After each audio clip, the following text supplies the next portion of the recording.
Olá, estudantes.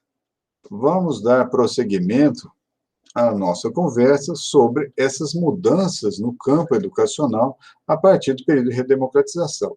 Hoje, portanto, nós vamos falar da nossa última LDB, a LDB 93/94 de 1996. Bom, as mudanças que ocorreram no campo educacional foram muito grandes, mudou-se muita coisa a partir da nova Constituição, que essas mudanças foram legitimadas pela nova LDB, essa que nós temos atualmente, que é a LDB 93/94 de 1996. Então, essa LDB viria a contemplar as grandes mudanças que ocorreram no final do século XX. Então, são mudanças principalmente no setor da globalização, reestruturação do sistema produtivo, avanços tecnológicos que influenciaram o consumo e uma crescente onda do neoliberalismo, que exigiam muitas mudanças e que influenciaram o papel do Estado. Tá? Que viria a reorganizar o sistema financeiro, o sistema institucional e também o sistema educacional. É importante nós percebermos o seguinte: ao longo dessas nossas aulas de História da Educação, o sistema educacional necessariamente sempre acompanha essas mudanças sociais, institucionais, políticas e econômicas. Então, portanto, as demandas da transição do século XX para o século XXI, eles exigiram várias atualizações em vários setores, e principalmente no setor educacional. Então, a escola, o sistema educacional, ele se modifica para acompanhar essas mudanças. Tá? Daí, surgiu a necessidade, tanto escolas quanto currículos compatíveis com os novos interesses do mercado. Principalmente a formação de um novo tipo de profissional, mais dinâmico, mais flexível, mais polivalente, tá? Compatível com as mudanças tecnológicas, as tecnologias, principalmente a tecnologia da informação e da informática, e principalmente uma mudança e uma revisão na ideia do papel do professor e do aluno. E essas modificações estão se refletindo nas nossas escolas atualmente. Então, nós vivemos numa sociedade de conhecimento. Então, portanto, é importante os professores perceberem que a escola não é a única fonte de obtenção de conhecimentos. O professor está na frente da aula falando determinado assunto, o aluno pega o celular, digita e as informações estão todas lá. Então, portanto, vivemos numa época de sociedade de conhecimento. A escola não é o único lugar. Antigamente, sim, o aluno só aprendia na escola. Hoje, não. Hoje, com a internet, nós temos uma velocidade de informações muito grande. E é fundamental que a escola acompanhe isso. Tá? E, nesse contexto, essa nova LDB trouxe grandes inovações. Tá? Talvez uma das mais importantes foi rever a política educacional brasileira, que modificou-se completamente. Vamos ver um pouco sobre isso. Um dos aspectos mais importantes que efetivou-se, é interessante nós observarmos que efetivou realmente nessa nossa última LDB, foi a integração entre União, Estado e município. Daí cria-se um Plano Nacional de Educação, que eu já falei para vocês, que vai estabelecer as metas básicas da educação que deve ser cumprida. Tá? Desde a educação infantil até o ensino fundamental. Tá? Estabelecendo uma ideia de um currículo mínimo que deve ser seguido.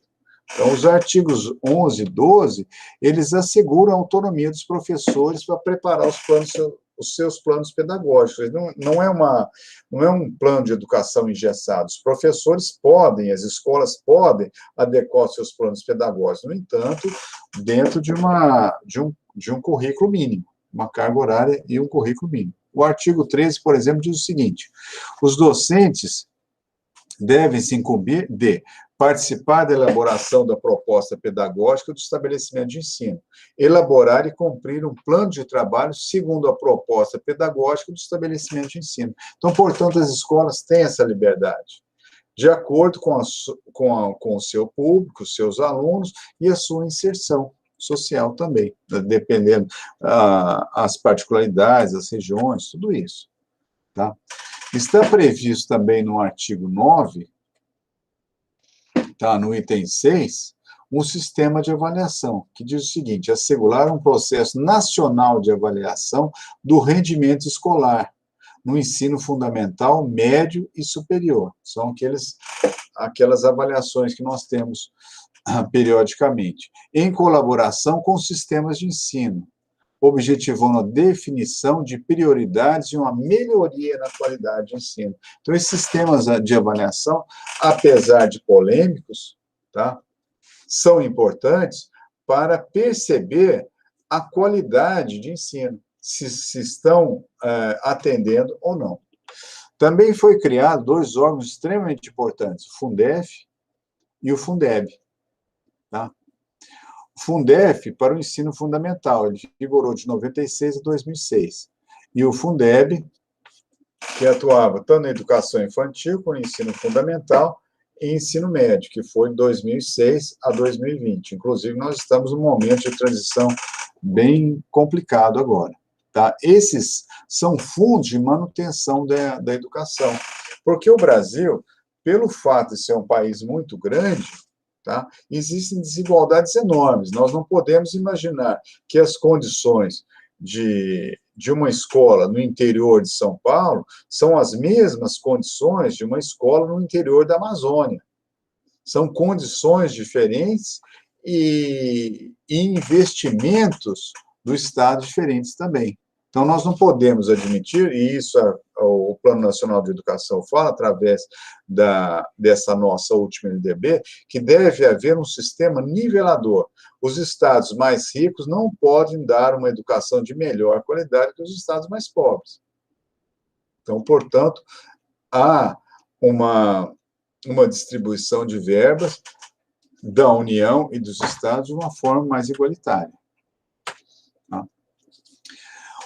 Desde o aspecto do sistema educacional, ele foi muito bem estruturado, no sentido de pegar jovens de 0 a 17 anos, obrigatoriamente. Por exemplo, a educação infantil, de 0 a 3 anos. É impressionante nós observarmos que a educação infantil não é obrigatória e nem está disponível gratuitamente em todos os países. Existem países desenvolvidos, mais ricos que o Brasil, que não têm sistema de educação infantil público. Tem educação infantil da pré-escola, as séries iniciais urbanas e rurais, 4 séries, finais urbanas e rurais, o ensino médio urbano e rural, o ensino médio profissionalizante, a educação de jovens e adultos, o EJA, educação de jovens e adultos integrada à educação profissional, educação especial, está previsto isso, educação especial, educação indígena e educação de quilombolas. Então, nós vemos que esta foi a primeira LDB de todas com uma perspectiva de inclusão total. Então, pelo texto da LDB, pelo menos no papel, teoricamente, toda a nossa população está incluída no nosso sistema educacional. Tá? Em 97, foram criados os PCNs, que são os Parâmetros Curriculares Nacionais do Ensino Fundamental, em 98, os PCNs para o ensino médio, com a finalidade de estabelecer um currículo estruturante, ou seja, um currículo básico que todos os jovens do Brasil inteiro, do Amazonas até o Rio Grande do Sul, podem ter, mas com a liberdade das escolas modificarem e, principalmente, adequarem a sua estrutura curricular para as suas condições sociais. Tá? Não obstante a isso, os estados e municípios, dentro desses marcos legais, eles têm essa autonomia para propor currículo e, principalmente, contemplar essa subjetividade, que o nosso país tem uma variedade enorme de condições sociais e estruturais. Tá? veja bem que interessante essas gravuras que eu estou mostrando para vocês sobre educação indígena e política educacional quilombola.